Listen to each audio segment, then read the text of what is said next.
The 2004 AFC Asian Cup was the 13th edition of the men's AFC Asian Cup, a quadrennial international football tournament organized by the Asian Football Confederation (AFC). It was held from July 17 to August 7, 2004 in China. The defending champions Japan defeated China in the final in Beijing.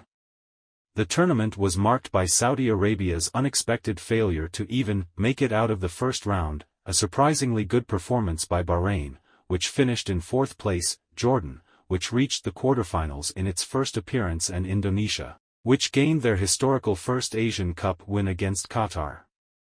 The final match between China and Japan was marked by post-match rioting by Chinese fans near the north gate of Beijing Workers' Stadium, in part due to controversial officiating and anti-Japanese sentiment resulting from historical tensions. This competition saw a huge number of surprises.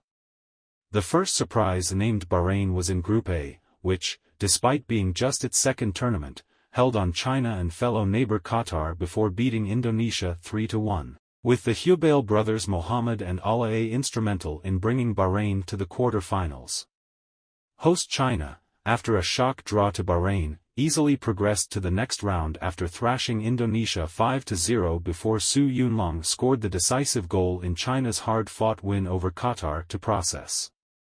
In Group B, Jordan emerged as a second surprise, as the country just made its debut in the competition.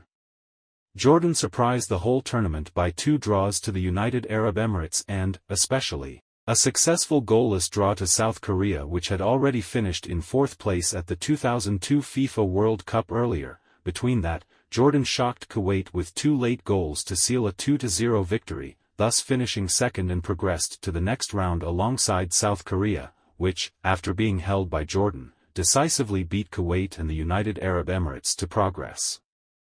The 2 other debutants were Turkmenistan and Oman in Group C and D, surprised by not finishing bottom in their group, though they failed to progress. Instead, it was the 2 experienced Saudi Arabia and Thailand which disappointed most of fans, finishing bottom after disastrous performances. In Group C, Uzbekistan also surprised by topping the group with 3 straight 1-0 win, while Japan and Iran were able to progress in Group D after a final goalless draw and better result than Oman.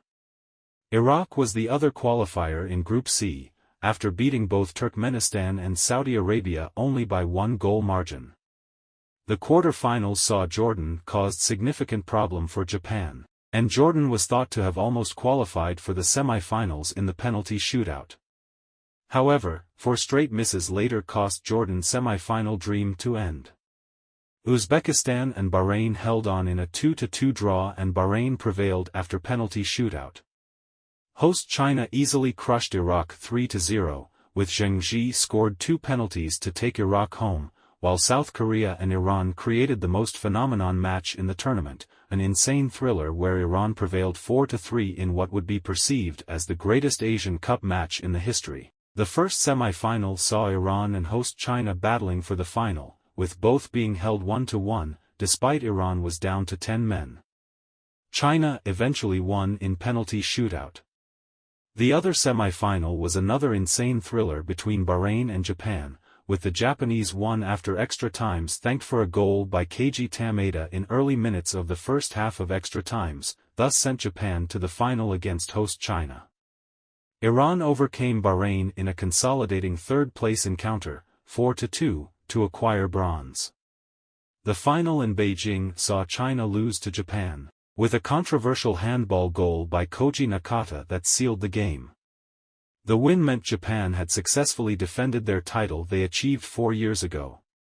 The outcome frustrated many Chinese supporters, who ended up rioting outside Workers' Stadium over referee's controversial decision allowing the handball goal of Koji